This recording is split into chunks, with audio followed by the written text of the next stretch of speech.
그분이 나의 죄를 위하여 십자가에서 모든 죄값을 대신 치러주심으로 우리에게 영생을, 용서를, 사랑을, 능력을 은혜로 공급해 주시는 것을 우리가 알고 있죠. 그래서 우리가 할렐루야 외칩니다. 힘들고 어려울 때 기도합니다. 여러분 저도요.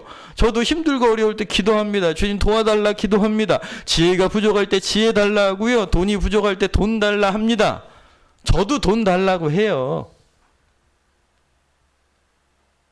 그런데요, 복음의 핵심은 우리에게 그렇게 은혜로 공급하시는 공급에 멈추어 있지 않다는 거죠.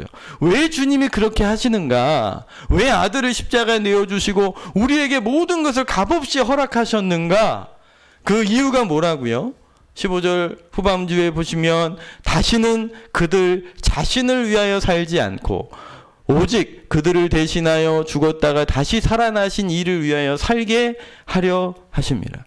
여러분, 이 말씀을 말씀 앞에 정직하게 쓰셔야 합니다. 이것이 우리에게 복음을 주신 이유입니다.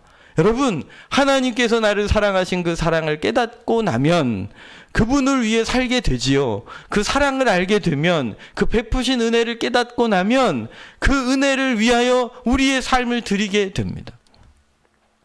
여러분, 일본에 가면 이제 사무라이가 있죠. 근데 그게 이제 사우라비. 그러니까 우리 한국에 이제 백제 사람들이 이제 일본으로 건너갔는데 이제 싸움을 싸우는 사람들, 그게 이제 우리나라 말로는 싸우는 아비, 사우라비가 건너가서 이제 사무라이가 된 거예요.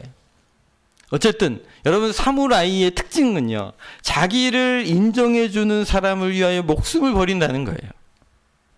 여러분, 예수님께서 우리를 살리기 위하여 당신의 생명과 그 영광의 보좌를 버리고 죄인의 모습으로 오셔서 십자가에 못 박혀 죽으신 그 사랑이 나 때문이라는 거예요. 나를 살리기 위함이신 거, 여러분을 위한 것이지요. 할렐루야. 여러분, 그 은혜를 알고 나면 내가 어떻게 살아가야 할까? 내 다시 얻게 된 이 삶을 내가 어떻게 살아가야 할까 고민해야 되지 않겠습니까? 그러면서 오늘 저에게, 여러분들에게 던지는 질문은, 여러분은 무엇을 위하여 살고 계십니까? 스스로에게 질문하셔야 합니다. 여러분, 이 고린도후서 5장 15절 말씀을 붙드시고요, 씨름하셔야 합니다.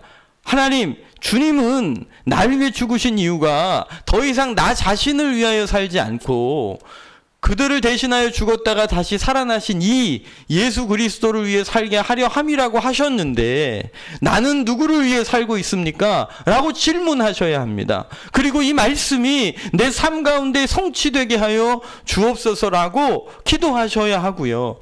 이 말씀대로 아직 내 마음이 아직도 여전히 나 자신을 위하여 살고 있다면 이 말씀 앞에서 하나님의 은혜를 간구하는 거죠. 제가 십자가의 은혜를 제대로 알게 해 주십시오. 내가 나를 향한 그분의 사랑을 제대로 깨닫게 해 주십시오. 아직도 내가 나만을 위해 바둥대고 있는 거 보니 제가 예수님 믿는다고는 하지만 아직 그분의 사랑을, 그 십자가의 은혜를 내가 제대로 알고 있는 것이 아니군요.